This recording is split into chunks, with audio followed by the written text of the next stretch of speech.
जय हिंद दर्शकों, मैं हूं जितेंद्र दीक्षित। 4 PM महाराष्ट्र में आपका स्वागत है। दर्शकों, महाराष्ट्र की राजनीति में फिर एक बार हड़कंप मच गया है। चुनाव आयोग ने आखिरकार इस बात का फैसला कर दिया कि असली एनसीपी किसकी है, और यह फैसला आया है अजीत पवार के पक्ष में। जी हां, पिछले साल जब बगावत हुई थी एनसीपी में और अजीत पवार अपने साथ एक घड़ा लेकर राज्य की सत्ताधारी बीजेपी और शिंदे गुट के साथ में मिल गए थे और सरकार में शामिल हो गए थे, तो उसके बाद शरद पवार गुट की ओर से चुनाव आयोग में चैलेंज किया गया था कि जिस तरह से बगावत हुई है वो गलत है, और दोनों ही पक्षों ने चुनाव आयोग के सामने अपने असली होने का दावा किया था और साथ ही चुनाव चिन्ह पर भी अपना दावा पेश किया था। तो कई महीनों से सुनवाई चल रही थी और कल शाम को इस बारे में आदेश आ गया, और आदेश में चुनाव आयोग ने स्पष्ट किया कि जो पार्टी का चुनाव चिन्ह है घड़ी, वो और साथ में पार्टी का आधिकारिक नाम राष्ट्रवादी कांग्रेस, ये अजीत पवार गुट के पास रहेगा। और दूसरी तरफ शरद पवार को निर्देश दिया कि आज दोपहर को 3 बजे तक आप बताएं, कोई 3 विकल्प दें कि आपके चुनाव चिन्ह क्या हो सकते हैं और आपकी पार्टी का नाम क्या हो सकता है। ये जल्दबाजी इसलिए हो रही है क्योंकि महाराष्ट्र में राज्यसभा की 6 सीटों के लिए चुनाव होने वाले हैं। तो उसके पहले चुनाव आयोग ने कहा है कि आप ये तय कर दें कि आपकी पार्टी का नाम क्या होगा और चुनाव चिन्ह क्या होगा। चुनाव आयोग के इस फैसले का महाराष्ट्र में अलग अलग खेमे से अलग अलग जो है प्रतिक्रिया आ रही है। एक तरफ जहां पर सत्ताधारी पक्ष खुश है, महायुति की ओर से जहां इस फैसले का स्वागत किया गया है, तो वहीं दूसरी तरफ जो महाविकास आघाड़ी है, जो विपक्षी पार्टियां हैं, वो इस फैसले की निंदा कर रही हैं और चुनाव आयोग की निष्पक्षता पर सवाल खड़ा किया है और यह कहा है कि किस तरह से बीजेपी ने, सत्ताधारी पार्टी ने चुनाव आयोग का इस्तेमाल करके शरद पवार से उनकी पार्टी को छीन लिया। आज इलेक्शन कमीशन ऑफ इंडिया का जो निर्णय आया है, पवार साहब के उपस्थित होते हुए भी पार्टी का सिंबल और पार्टी का नाम दोनों इलेक्शन कमीशन ने अजीत पवार गुट को दिए हैं, इसकी मैं कड़ी आलोचना करता हूं। हम सुप्रीम कोर्ट जाएंगे और लड़ेंगे। जिस तरीके से उद्धव ठाकरे साहब का भी पार्टी और सिंबल दोनों शिंदे गुट को दे दिया, बिल्कुल उसी तरह ये हमारी भी पार्टी और सिंबल अजीत पवार गुट को दिया है। हम लड़ेंगे और जीतेंगे भी। वाह चुनाव आयोग, वाह क्या निर्णय देते हैं आप। पहले आपने कहा कि शिवसेना पार्टी एकनाथ शिंदे की है, चुनाव चिन्ह धनुष बाण एकनाथ शिंदे का है। अभी अभी आपने कहा कि राष्ट्रवादी कांग्रेस पार्टी अजीत पवार की है और जो उनका घड़ी का चुनाव चिन्ह है वो अजीत पवार का है। मतलब दोनों ही फैसलों में आपने कितनी सच्चाई प्रकट की है, देश की जनता के सामने आ गया। पूरे देश को पता है कि शिवसेना आदरणीय उद्धव ठाकरे जी की है। जबरदस्ती, धोखे से, छल से छीन लिया गया। राष्ट्रवादी कांग्रेस पार्टी शरद पवार जी ने बनाई 1999 में। राष्ट्रवादी कांग्रेस पार्टी के साथ सरकार चली जिसमें अजीत दादा पवार मंत्री बने। पूरे भारत को पता है, पूरे महाराष्ट्र को पता है कि राष्ट्रवादी कांग्रेस पार्टी शरद पवार जी की है। कुछ लोग उनमें से टूटकर गए हैं, लेकिन वाह चुनाव आयोग, वाह, आपने कह दिया कि यह पार्टी अजीत पवार की है, यह चुनाव चिन्ह अजीत पवार का है। कोई बात नहीं, यह निर्णय हम सबको पहले से पता था। आप और कर भी क्या सकते हैं। जो आपके आला कमान ऊपर बैठे हैं, जो आदेश आपको देते हैं, आप वही मानते हैं।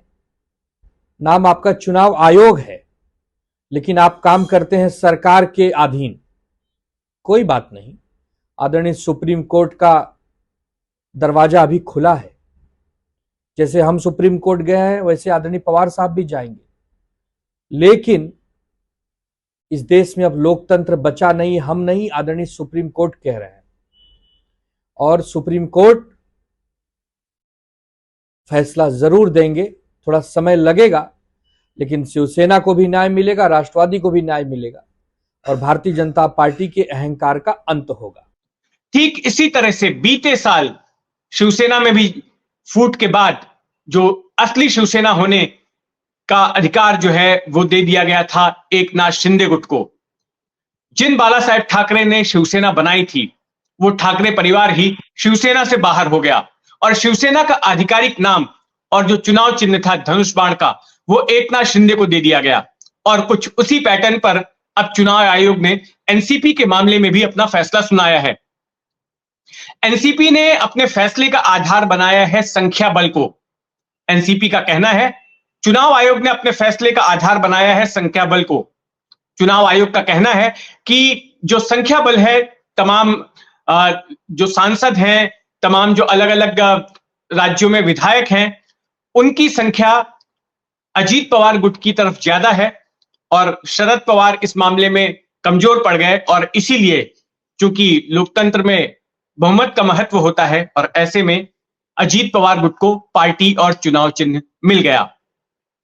तो जो चुनाव आयोग ने आंकड़े दिए हैं उसके मुताबिक महाराष्ट्र में जितने भी एमएलए हैं, मतलब उनमें से 41 कुल जो 2019 में चुनाव हुए थे तो उनमें 54 एमएलए जो है चुनकर आए थे राष्ट्रवादी कांग्रेस के, और उनमें से 41 एमएलए ने अजीत पवार गुट के पक्ष में अपना एफिडेविट दिया और 15 ने शरद पवार गुट के पक्ष में। इनमें से चुनाव आयोग ने एक बात स्पष्ट की कि 5 एमएलए ऐसे हैं जिन्होंने कि दोनों ही पक्षों में अपने हलफनामे दिए हैं, जो खुद को शरद पवार गुट का भी बता रहे थे और अजीत पवार गुट का भी बता रहे थे। फिर इसके अलावा जो ये तो महाराष्ट्र के विधानसभा की बात हुई, नागालैंड के जो 7 विधायक हैं उन्होंने अजीत पवार के पक्ष में अपना हलफनामा दिया। झारखंड के एक विधायक ने अजीत पवार के पक्ष में अपना हलफनामा दिया।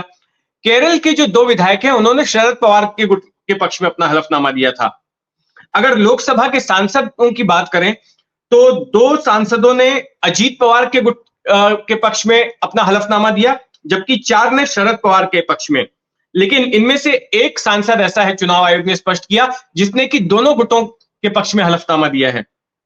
फिर राज्यसभा के एक सांसद ने अजीत पवार के गुट में हलफनामा दिया और 3 सांसदों ने शरद पवार के गुट में। अगर एमएलसी की बात करें तो 5 एमएलसी ने अजीत पवार के गुट में अपना हलफनामा दिया और 4 ने शरद पवार के गुट में के पक्ष में अपना हलफनामा दिया। तो यही संख्या बल के आधार पर चुनाव आयोग ने अपना फैसला किया है। वैसे जब इस मामले की सुनवाई चल रही थी तो शरद पवार गुट की ओर से इस बात का आरोप लगाया गया था कि अजीत पवार गुट की ओर से कई फर्जी एफिडेविट जो है वो दायर किए गए थे चुनाव आयोग के सामने और धोखाधड़ी का इस्तेमाल किया जा रहा था अजीत पवार गुट की तरफ से। कई ऐसे लोगों के हलफनामे पेश किए गए, शरद पवार गुट का कहना था, जो कि जीवित ही नहीं थे, या फिर जो एनसीपी में जिस तरह का कोई पद नहीं था ऐसे पदों पर आसीन लोगों ने अपने हलफनामे दिए थे। कई हलफनामों में गड़बड़ियां थी, लेकिन ऐसा लगता है कि चुनाव आयोग ने अपना फैसला सुनाते वक्त इस आरोप को दरकिनार कर दिया या इसको नजरअंदाज कर दिया। अब सवाल ये उठता है कि शरद पवार के सामने विकल्प क्या है। एक जो सीधे तौर पर जो विकल्प नजर आता है वो ये है कि चुनाव आयोग के इस फैसले को सुप्रीम कोर्ट में चुनौती दी जाए। तो ये बात शरद पवार गुट की ओर से कह दी गई है। सुप्रिया सुले ने बयान दिया है कि इस फैसले को चुनौती दी जाएगी सुप्रीम कोर्ट में। इससे पहले जो शिवसेना के ठाकरे गुट ने भी चुनाव आयोग के फैसले को सुप्रीम कोर्ट में चुनौती दी और उस पर अभी सुनवाई होनी बाकी है। अब ऐसे में सवाल उठता है कि अब जब चुनाव को 2 महीने ही बाकी हैं, तो ऐसे में जब तक सुप्रीम कोर्ट की सुनवाई होगी और तब तक फैसला आएगा, उस दौरान शरद पवार को किसी काम चलाओ नाम से और काम चलाओ चुनाव चिन्ह से ही चुनाव लड़ना पड़ेगा, क्योंकि तब तक फैसला आते वक्त तो काफी देर हो जाएगी। यहां पर इस बात का जिक्र करना जरूरी है कि राष्ट्रवादी कांग्रेस को शरद पवार ने ही बनाया था। 1999 में उन्होंने कांग्रेस से बगावत की थी और उसके बाद उन्होंने इस पार्टी को स्थापित किया था। बगावत के पीछे का कारण था सोनिया गांधी का विदेशी मूल, और पार्टी बनाते वक्त शरद पवार ने यह कहा था कि उन्हें विदेशी मूल का नेतृत्व जो है वो स्वीकार्य नहीं है और इसीलिए वो अलग हटकर ये पार्टी बना रहे हैं। और पार्टी को ये नाम दिए जाने के पीछे, राष्ट्रवादी कांग्रेस ये नाम दिए जाने के पीछे भी सोनिया गांधी का विदेशी मूल का ही मुद्दा था कि एक राष्ट्रवादी कांग्रेस है और यहां पर राष्ट्र के ही नेता हैं। दूसरी तरफ चर्चा का विषय यह भी है कि शरद पवार को अपने सियासी करियर में यह शायद सबसे बड़ा झटका लगा है। अब तक शरद पवार की पहचान रही है कि वो दूसरों को झटका देते आए हैं, अपने सियासी प्रतिद्वंदियों को, अपने सियासी दुश्मनों को झटका देते आए हैं, लेकिन यहां पर खुद उनके अपने भतीजे ने उनको झटका दे दिया। बात यह भी कही जा रही है कि पिछले साल जिस तरह से शरद पवार ने अपना इस्तीफा दिया था और 4 दिन चले ड्रामे के बाद वापस ले लिया था, तो वो उनको नहीं करना चाहिए था। अगर वो अपने इस्तीफे पर कायम रहते और पार्टी का नेतृत्व किसी को सौंप देते, तो शायद एनसीपी में फूट नहीं होती और पार्टी आज बरकरार रहती।